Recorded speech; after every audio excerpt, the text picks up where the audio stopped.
To ask the urgent question. Thank you, Mr Speaker.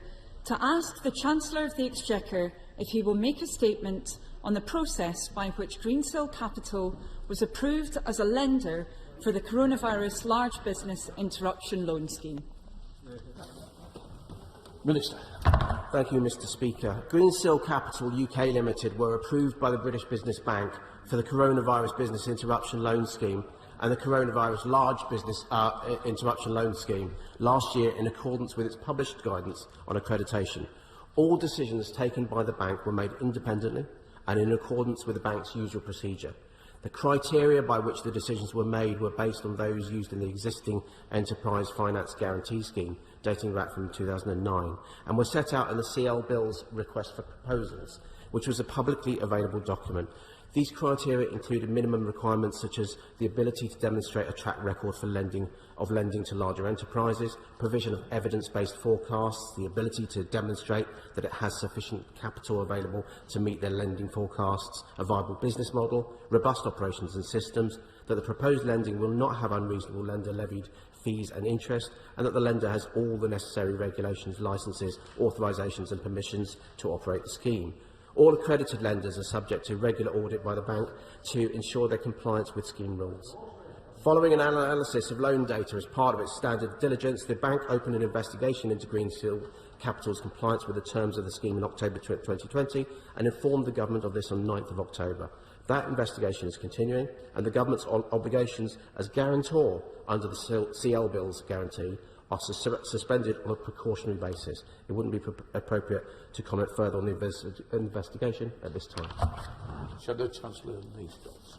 Thank you, Mr Speaker. Can I start, please, by paying tribute to the Duke of Edinburgh, who was an extraordinary public servant. My thoughts today are with the Queen and the rest of the royal family as we all mourn his passing, and they're also with the friends and family of Cheryl Gillan, and I would just like to associate myself with the very moving tributes that we quite rightly heard a few moments ago. I welcome the Minister's presence, but it was the Chancellor who needed to come to the House today. The Chancellor who told David Cameron he would push his team to amend emergency loan schemes to suit Cameron's new employer. The Chancellor whose officials met with Greensill 10 times. The Chancellor who took the credit for government business loan schemes when they were in the headlines, indeed, who personally announced those schemes. Yet the Chancellor is frit of putting his name to those loan schemes today. He's just spent £600,000 on communications. You'd think that would extend to communicating with Parliament. In the Chancellor's absence, let me ask, what was the alternative that the Chancellor pushed his team to explore after David Cameron texted him? What discussions did Government have with the British Business Bank about Greensill's access to CBILs after it had already been rejected for the CCFF? Were the criteria for CBILs amended so Greensill could access the scheme? And why was Greensill the only supply chain finance firm accredited to CBILs? And what due diligence was done? Hundreds of millions of pounds of public money were put at risk by giving Greensill access to this scheme. With Greensill's collapse, thousands of jobs in Rotherham, Hartlepool, right across the country have been put at risk. Those workers and taxpayers across the country deserve answers. The Chancellor said he would level with the public. Why is he running scared of levelling with them on the Greensill scandal? Thank you. Thank you, Mr Speaker. And I'd like to associate my words, myself with the words about the Duke of Edinburgh and, of course, our colleague Cheryl Gillan as well, both of whom will be sorely missed. The Chancellor wrote to the honourable member last week with a comprehensive response to her questions regarding engagement between Greensill and HM Treasury, and the Prime Minister has asked Nigel Boardman, to conduct a review that will look into the decisions taken around the development and use of supply chain finance and associated scheme in government, especially the role of Lex Greensill and Greensill Capital, and set out any findings as necessary. And the government will recognises the interest in the matter, and it's right that we now let that investigation, that review happen and do its work. But in line with the approach and the interest of transparency, so the Chancellor has provided all of the message, and that was sent from him to David Cameron on this matter, and they relate exclusively to Greensill's proposals for the COVID corporate finance facility. And what was important about that, the Chancellor is right to push officials, as we all have, to make sure that capital, that we can explore all ways of capital getting to businesses large and small, as all members of this House were asking government and demanding government do at that particular point. But with regard to CCFF, it's absolutely important to remember that the Chancellor rejected the idea that he should rewrite the scheme to include any banks within that scheme. But the reason that the Chancellor isn't here because of the question that we've been asked, we've been talked about CBILs, and I would suggest to the Honourable Lady that she may ask in a different form or ask a different question, because the coronavirus large business interruptions loan scheme to which the question pertains is administered by the British Business Bank. The Secretary of State for BEIS is the sole shareholder in the bank, and as such responsible for the delivery of the scheme sits with BEIS. But the accreditation process for any of the COVID loan schemes is run independently by the British Business Bank. Neither BEIS nor HM Treasury had a role, or were involved in the CBILs accreditation decision by Greensill, for Greensill. There were 2 other non-bank lenders accredited under CBILs, with over 75 accredited for CBILs. It's an important feature of the COVID loan schemes that there were a diversity of lenders that ensured that broad range of choice for borrowers, enable them to access the finance they actually needed to survive and recover from the pandemic. Greensill wasn't accredited to provide supply chain finance through the CBIL scheme. It was only accredited to provide invoice finance, term loans and revolving credit facilities. Listed back. Thank you, Mr. Speaker. Will my honourable friend confirm that in all dealings with Greensill, the Business Department, the Chancellor, his ministers and his officials always followed all appropriate codes of conduct? I don't mind friend for that, and indeed, all of the questions were, all of the decisions were taken independently. And that included rejecting Greensill from being able to access the higher level of loan facility. The only request of which came from the shadow front bench, the Shadow Secretary for Defence. Let's go to SNP spokesperson Alison Poulos. Alison. Thank you, Mr. Speaker. Can I first express my condolences on behalf of the SNP to the family and friends of Cheryl Gillan and Shirley Williams. And I'd also like to wish my constituents who've never been celebrating Ramadan Mubarak and a happy and peaceful Vaishakhi. This scandal which further exposes the depth of cronyism at the heart of this UK Tory government. And it's not new, because back in November, the National Audit Office raised concerns about a VIP list of suppliers, with those on the list 10 times more likely to get a contract than those who weren't. And the Financial Times reporting today that £19 billion of COVID contracts were awarded without rival bids. Mr. Speaker, there remain serious questions on the roles of Greensill while Mr Cameron was Prime Minister, and on who exactly is being afforded similar influence in the UK government today. It is absolutely galling that while some have hoovered up so much government support, and millions who don't happen to have the Prime Minister's phone number, who don't happen to have ministerial phone numbers, get absolutely nothing at all. So will the Prime Minister, the Chancellor and the Health Secretary come before this House to explain their actions? And how can we have confidence in this inquiry that's been announced? From the Home Secretary's bullying to the Race Equality Report, this UK government has such a woeful record in marking their own homework. Minister.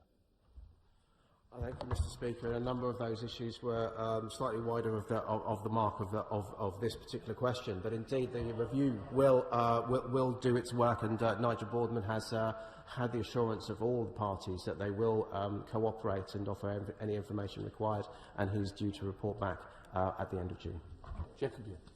Thank you, Mr. Speaker. The furlough scheme, the self-employed income support scheme and the coronavirus business interruption loan scheme have been lifelines for many thousands of my constituents in Redcar and Cleveland, and across Teesside almost 500 businesses have benefited from CBILs worth well over £100 million. Can the Minister confirm that all of these businesses have gone through the appropriate checks to be approved and that HMRC will take action against any fraudulent abuse of the scheme? I thank my honourable friend, and he's absolutely right. Any business applying for any of the government schemes, as I've talked about, the accreditation to deliver those schemes has to go through a robust procedure, and indeed HMRC and other organisations will make sure that we are hot on board, because this is taxpayers' money that we're talking about, and that's why, in the instance of the question, the Chancellor, it's important to remember that the Chancellor rejected the suggestion that was put forward, so the process is doing its job. Thank you very much, Mr. Speaker. When a former question of the similar nature came before the House just before recess, I asked the Secretary of State for BEIS whether a list of all of those organisations that had received loans, whether under Bounce Back or CBILs or any of the other schemes, would be made available, because previously the Minister has said that that will be done in due course. And on that particular occasion, when I asked the Secretary of State, he said to me he will try to see what can be done to put that list of businesses in the public domain. Now, I hope the Minister agrees with me that many of these questions are arising because of the lack of transparency in the way that some of this support has been awarded. So I would be very keen if the Minister could tell me, how is the Secretary of State getting on with publishing that list? As the Honourable Lady will know, that at the time of delivery, we were trying to deliver money to these businesses as quickly as possible. But the fact that they have access, especially the CBILs and the larger loans, will appear in those businesses' accounts, and obviously they will be reported to the European Union should they be required for state aid purposes. Let's go to Nigel Mills. Nigel. Thank you, Mr. Speaker. Can I remind the Minister that one of David Cameron's last big acts as Prime Minister was to hold a large anti-corruption summit in London with some hard-hitting findings? Will the government recommit to delivering on all the promises made in the following anti-corruption strategy? Will you confirm that if any changes need to be made as a result of the inquiry that's just starting, they'll be brought to Parliament as soon as they possibly can? I don't mind with friends, and I admire his work on anti-corruption, and it's important to keep raising this issue as well, but it's important as well to keep the sense of perspective that we tackle actual anti-corruption rather than speculating on other issues for political purposes. As I say, it's important to remember within this circumstance here that the process has worked well, in so much that it was right to push for as much capital to flow with small and large businesses, but it's important to remember that the Chancellor did reject the suggestion put forward by Greensill. Let's go to Navendra Mishra. Navendra. Thank you, Mr. Speaker. I'd like to wish all celebrating the Hindu New Year a happy Navratri and Sikh community a happy Vaisakhi today. Mr. Speaker, the Bank of England is rightly independent of the government. Can the Minister confirm whether or not Bank of England officials were requested by the Treasury to make amendments to its COVID corporate financing facility to suit Greensill Capital after the former Prime Minister had texted the Chancellor? Honourable gentleman, as I said, the Chancellor rejected any notion that the CCFF scheme should be rewritten. Thank you, Mr. Speaker. And if we can put to one side the blatant political opportunism here, there is a scandal behind this. Greensill failed because it overextended itself to GFG Alliance. That was signed off by Grant Thornton, GFG's auditors, effectively signed off on a business model that included borrowing hundreds of millions of pounds based upon the security of a very insecure, possibly non-existent order book. Will my honourable friend therefore bring forward his intended reforms for the audit regulatory system and make sure that Grant Thornton's role in this is properly investigated? I thank my honourable friend for that question, and he will, I'm sure, I know, appreciate the audit reforms that we're currently consulting on. It's absolutely right that the markets work when they are transparent, when they are open, and that's why we're determined to make sure that in the light of recent failures, that we actually get these audit reforms through, and I look forward to his contribution in that debate. Thank you, Mr. Speaker. Mr. Speaker, it is incredibly sad and disappointing that throughout this pandemic we've seen too little transparency from government about every aspect of how taxpayers' money is being spent. And the government keeps coming to the House and saying, well, it was terribly difficult in those first 2 weeks, 2 months. We are now a year on, and we're still uncovering more. Will the Minister tell the House whether he's really satisfied that a 6-week inquiry dragged out as an announcement by the Prime Minister yesterday is enough to shine sunlight on the millions of taxpayers' money that has been given to organisations like Greensill, backed by government, and therefore a loss to the taxpayer when things go wrong? Is 6 weeks enough? And will he now commit to far more transparency, including, if necessary, calling witnesses before this House? I think the Honourable Lady talks about two different things, because there is a review into supply chain finance and its work with requests from Greensill Capital, but clearly the wider view of taxpayers' money and how it was spent when the government was working about as close to real time as it will ever get to do. For business owners will understand the huge difference between the speed that business works and government works. But we will make sure that taxpayers' money has been spent, so we will review it, but also make sure that we chase people, as my honourable friend, the member for Redcar, says, who have used government grants and support inappropriately. Let's go to John Howell. John. Thank you, Mr. Speaker. Isn't it true that the accreditation process that was used allowed a wide diversity of lenders to become accredited under the scheme in order to give more choice to borrowers? And it was this focus on what was the choices available to borrowers that was crucially important. I thank my honourable friend, and he's absolutely right. This is why the Chancellor, this is why a number of ministers, as I say, reflected the view of this House that we wanted to push to make sure that we had that diversity of finance, of capital available to businesses of all different types. And that's why we should be proud of the support that has been given out, that's allowed companies to be able to get through this incredibly difficult time, as it remains a difficult time. Let's go to Chris Stevens. Chris. Thank you, Mr. Speaker. In responding to this story, David Cameron wrote that important lessons must be learned. I should certainly think so, given these shady backdoor lobbying efforts with cabinet ministers. So the question is simple. If current serving ministers are found to have breached or have been in breach of the ministerial code, will they resign? The point that I can answer is that this review will look to see exactly what happened in this situation, and Nigel Boardman will do his work, which will be reporting back at the end of June. And all of the parties involved in this have actually committed to be able to make sure that all of the information is available. Let's go to Bob Blackman. Bob. Thank you very much, Mr. Speaker. Clearly, at the beginning of the pandemic, when it first struck, it was vitally important that we moved as a government very swiftly to ensure the protection of SMEs. So does my honourable friend agree with me that it was right that the Treasury listened to and gave consideration to all the potential options to support business to survive the pandemic, given the extraordinary and unprecedented challenges facing UK SMEs last spring?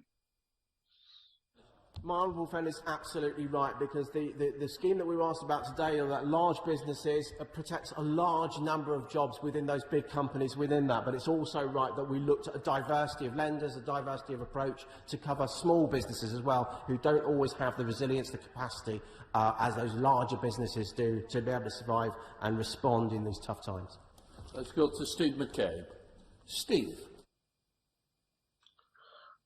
I assumed whatever it takes, Mr. Speaker, meant making sure people got the help and support needed, not deploying Treasury officials to try and mangle the rules in order to protect David Cameron's shares. Just how many people and how many hours did the Chancellor devote to Mr. Cameron's concerns, as opposed to those 3 million excluded self-employed people this government has abandoned?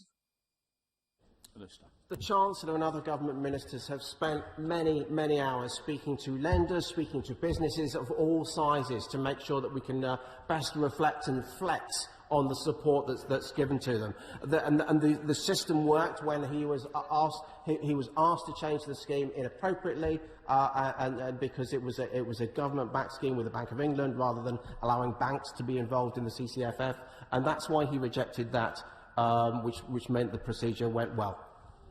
Mike Wood. Let's go to Mike. Thank you, Mr. Speaker. Businesses in Dudley South want support to get to those businesses that need them as quickly and effectively as possible, rather than just falling back on how things have always been done when the times are far from ordinary. Can my honourable friend assure them that while processes will be transparent and due diligence will be done with taxpayers' money, that his department will continue to look at all options to make sure that that necessary support is getting to where it's needed, rather than just going with traditional processes of distributing funds? And he's absolutely right. What the Chancellor, what the Secretary of State for Bays and other ministers have done throughout all of this is to make sure that we can flex, that we can respond rather than react to events as best we can by speaking to businesses, large and small, by speaking to the stakeholders to look at the cliff edges of support and try and smooth those out as we get to that roadmap, as we start to reopen and recover our economy. Now is just as important as ever to make sure that we have that flexibility within our support. Let's head to Margaret Farrier. Margaret. Thank you, Mr. Speaker. It's apparent in the text messages sent in April 2020 between the Chancellor and David Cameron, now published by the Treasury, that the Chancellor pushed the team to explore an alternative with the bank regarding cheap loans for Greensill. Could the Minister explain what these alternative arrangements were and why Greensill was deemed such an important recipient of public funds, even after the Bank of England refused to authorise Greensill's entry into the COVID corporate financing facility scheme? The Bank of England refused Greensill's entry because there were no banks in that. It was a way of government and the Bank of England getting money to businesses that are underwriting it rather than being a separate loan scheme. That's why Greensill were accredited for CBILs. The only other request to expand Greensill's reach was actually from the member of the shadow front bench, who asked for them to receive the higher level, up to £200 million. Let's go to Andrew Gwynn. Andrew. Thank you. The Chancellor now washes his hands of the COVID public lending schemes that he set up. It's laughable given the fanfare and fuss he made of their launch. I almost feel sorry for the Minister. He's been sent here to defend the actions of senior ministers, not even in his department. But given the Chancellor is the person who we know received lobbying texts from David Cameron, can the Minister tell the House what he thinks the Chancellor is afraid of? The Chancellor has delivered 365, I think it is, or £56 billion worth of support currently to businesses. He has flexed at every opportunity with across government devising and designing loan schemes, which are overseen by the British Business Bank, which is overseen as the single shareholder by the Secretary of State for Bays. And so that's what we should be proud of. The Chancellor is not afraid of anything here. We are talking, the question here is talking about the Corona Large Business Loan Scheme, which is administered by Bays, and that's why I'm here to answer that question. Let's go to Stella Creasy. Stella. Thank you, Mr. Speaker. I understand and share my colleagues' concerns about lobbying, but like other corporate financial scandals such as Enron, we need to follow the money. We know that it was the German Greensill bank that made the loans to Sanjeev Gupta that also supported their use of the private jets, which we know our former Prime Minister made many journeys on, and we know is now under criminal investigation as many thousands of German people face bankruptcy. So can the Minister tell us what conversations he's had with the German prosecutors about the CBILs loan schemes, and if they will be invited to give evidence to this inquiry? I thank the Honourable Lady for that. And as I said in my opening statement, the bank has opened investigation into Greensill Capital's compliance with the terms of the scheme in October 2020 and informed the government of that in 9th of October, and that is continuing, and the obligations as a guarantor under the CBILs scheme are suspended on a precautionary basis, but it wouldn't be appropriate for me to comment on further investigation at this time as it's ongoing. Thank you very much, Mr. Speaker. As if the billions of pounds of crony COVID contracts wasn't bad enough for hard-working Brits to stomach, we now have a former Tory Prime Minister sending private text messages to the Chancellor and other Treasury Ministers, lobbying for government loans for a firm in which he himself is a shareholder, and that is now insolvent. We have him going for a private drink with his financier friend Lex Greensill and the Health Secretary, and we have a Chancellor who messaged back to say that he would push his team to find a solution, and now he has neither the courtesy nor the courage to come to this House to be held accountable for his actions. So does the Minister agree that this just stinks, downright stinks, but not just because we are dealing with talking about former and current Tory ministers all in it together, but because this isn't just the Chancellor's money that has been put at risk, it is the British taxpayers' hard-earned money that is at stake? May I just respectfully ask the Honourable Gentleman through the Speaker that if he wants the Chancellor to come and ask a question, he might ask a question that relates to the Treasury, rather than one that comes under the British one that comes under the British Business Bank, which is the responsibility of BEIS. As for the Chancellor, as I say, the system has worked. He may be touting and touting his opposition day debate tomorrow about wider things, but the Chancellor asked his officials to push for wider capital flows to be able to go through larger and smaller businesses, as we all wanted, and he rejected Greensill's requirements or asked to try and change the CCFF scheme to involve banks, including Greensill, which process worked. Ben Lake. Speaker. From a former Prime Minister texting ministers in pursuit of his own financial interest to concerns of Russian state access to the other place, it is little wonder that questions have arisen as to the integrity of decision-making in the UK. Now, while I acknowledge the government's commitment to investigate the Greensill debacle, will it go further by implementing the Intelligence and Security Committee's recommendations regarding undue influence in decision-making, and in particular end the practice of lords for boards, to safeguard the transparency of our democratic decision-making? Thank the Honourable Gentleman for that. This review specifically looks at supply chain finance and the discussions with Greensill. And as I say, Nigel Boardman will do his work and report back at the end of June. Thank you, Mr. Speaker. I've written to ministers on behalf of businesses in Chesterfield, as many other MPs have done, and waited months for a reply when a business was on the brink. Yet Greensill get 10 meetings in 3 months with Treasury officials, and the junior minister has the audacity to stand there and say this is a system that is working well. When David Cameron was the Prime Minister, he said of corporate lobbying, it's money buying power, power fishing for money, and a cosy club at the top making decisions in their own interest. He couldn't describe this grubby, shabby government any better, could he?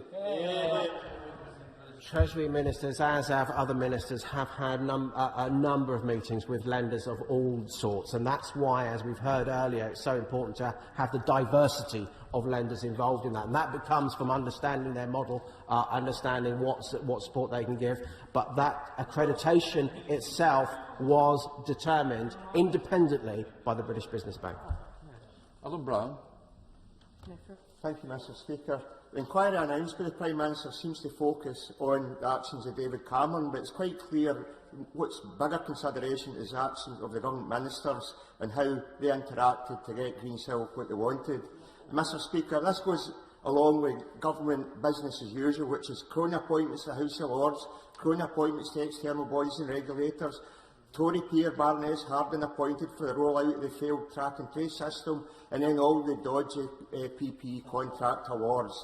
Surely it's not just a short inquiry that's needed, it's a public inquiry into the entire actions and dealings of this government. The review goes beyond the actions of one man within this, but it's important to remember that the Chancellor in particular rejected to get what Greensill actually wanted. So there is no case in that regard, because that was rejected out of hand. Let's go to Farrell Clark. Farrell Clark. Thank you, Mr. Speaker. Mr. Speaker, the public deserve answers. This is not Prime Minister's money or the Chancellor's money or the Conservative Party's money. It is public money. So can the Minister explain why Greensill Capital met Treasury officials 10 times, as my colleague said, in the course of last summer, when most meetings any other CBILs lender secured with the Treasury was 2. And vast majority of lenders did not even have any meetings with his department. Lenders and businesses have had many meetings across government, and there's without favour. And this is important to make sure that we can get that information to ensure that there was a diversity of lenders, to ensure that we could flex, which is why the various loan schemes were added to and amended along the way to make sure that we could take the temperature of exactly how that lending was working or wasn't working. John Cry. Thank you, Mr. Speaker. I'd like to associate myself, first of all, with the comments made about Cheryl Gillam on all sides of the House earlier on. Now, many members will remember that 7 years ago, when David Cameron was putting through his lobbying bill through this place, he point-blank refused to adopt any clauses or amendments which would bring greater transparency to the corporate lobbying industry. I wonder why he did that. Now, all these years later, isn't it time to put that right? Introduce greater transparency, not to stop corporate lobbying. It's a perfectly legitimate business to engage in, not to stop it, but to introduce greater accountability so we know and the public knows who's being lobbied and by whom. Well, I started off talking about the fact that the market works when there is transparency, where there is openness, and lobbying is exactly comes in within that. So we should always review what isn't there, and the lobbying register that there should be working. We need to make sure that continues to work. But we always should be able to review lobbying activities to make sure that it is, as he says, transparent. Thank you, Mr. Speaker. Isn't the central fact that there was communication by a former Prime Minister with ministers about his private interests? And will he confirm that this is a breach of the long-standing British value that high office is not a grubby route through to great riches in the afterlife? And will he indicate that he could take immediate action while we wait for this inquiry, which sounds like a whitewash to me, that there are things he could immediately do to remove this impression that public wealth, powerful wealth, dominates public institutions? He could stop the revolving door between ministers and the private sector. He could stop immediately all forms of lobbying within Westminster and Whitehall. And finally, he could stop the process of outsourcing to Tory chums. What I can do is to explain the difference between an output and an outcome. An output means you can have any number of meetings, any number of requests. Unless you block the number, then any minister will receive those texts. An outcome is what actually happens as a result. And I was absolutely clear that the Chancellor rejected what was put forward by Greensill and rejected what was put forward by David Cameron. Mr. Speaker, this process is just another example of COVID contracts which are now becoming a genuine source of public concern. And allegations of further undermining public confidence and cultivating a feeling of suspicion amongst the public in the activities of this government as a whole. How does the government propose to rebuild public trust in the wake of yet another scandal coming forward? Having been in opposition at a local level, I know where the speculation, the mistrust come from the public, and it is that chipping away. Politicisation of some of these issues, but the Chancellor has been particularly robust in the actions and his outcomes there. There is a review here that will report, as I say, Nigel Boardman will do his work. People have committed to be open and transparent in their work with Nigel Boardman, which will report back at the end of June, and that will show the results that the public will be able to see. Let's go to Dame Angela Riedel. Dame Angela. Thank you very much, Mr. Speaker. Can the Minister tell us whether the British Business Bank was approached by senior civil servants or ministers about Greensill having access to the coronavirus large business interruption loan scheme? And did Greensill exceed its authority and lend more than it was authorised to lend? £400 million to the Gupta Group alone, all of which has now been lost. I'm not aware of any communication between ministers and British Business Bank about the accreditation of Greensill, which was made independently of government. And as I say, there is an ongoing investigation into Greensill, which I would be inappropriate for me to comment at this time. Thank you very much, Mr. Speaker. 5 years ago this week, the former member for Bolsover was asked to leave the chamber for using unparliamentary language towards David Cameron regarding his personal finances. Does the Minister now agree that Dave was, and indeed remains, dodgy? No. Let's go to Rachel Muskell. Rachel. Thank you, Mr. Speaker. When businesses continue to collapse and charities fold in our constituencies because they haven't received a penny of support, it now appears that not everything the former Prime Minister did was for the record, as exchanges took place to procure hundreds of millions of pounds out of the Treasury for a company he was profiting from. The very loopholes that Labour tried to close in his lobbying legislation left sufficient room for this corruption. So will the Minister stop hiding the detail and now publish a timeline of every meeting, call, text message and conversation between the former Prime Minister and members of this current Conservative government and their officials, publish them before this House so we can understand the extent of his lobbying? Well, the Chancellor has published his text messages, and there is a review that, rather than hiding, is actually going to go into the detail. And as I say, all of the parties involved have pledged their commitment to comply with this investigation, which will report back at the end of June. West Street.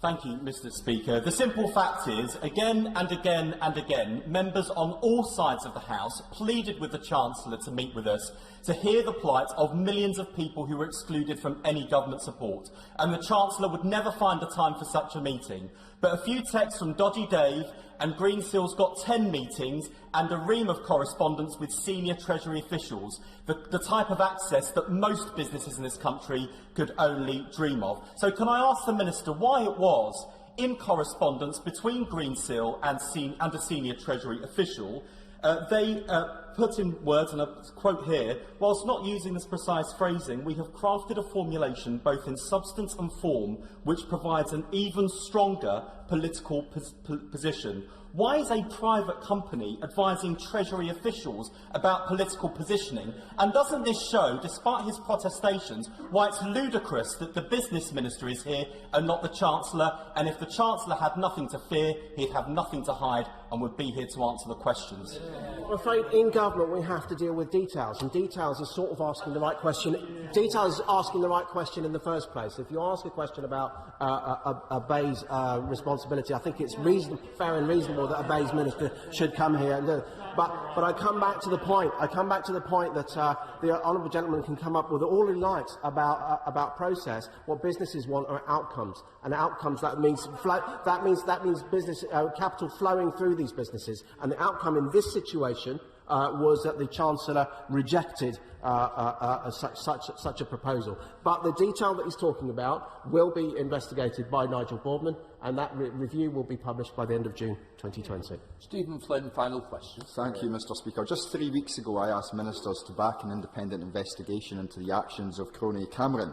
At that time, they refused to answer, so I welcome the U-turn again that's taken place. However, what the public expect and what the public want is total accountability and transparency. So will the Minister back a wider review into the dishing out of COVID contracts to Tory donors and friends? I'm not sure I recognise the names that he'll call the former Prime Minister, which I think is inappropriate. There is a review that is available, that is being investigated as we speak, and with regard to COVID, as I say, there are a number of things that we will look at back when we are past this pandemic. We will look back at what has happened and the support that this government has given, the many hundreds of millions of pounds that this government has given to small and large businesses. and to suspend the House for 3 minutes to enable necessary arrangements for the next business. Order.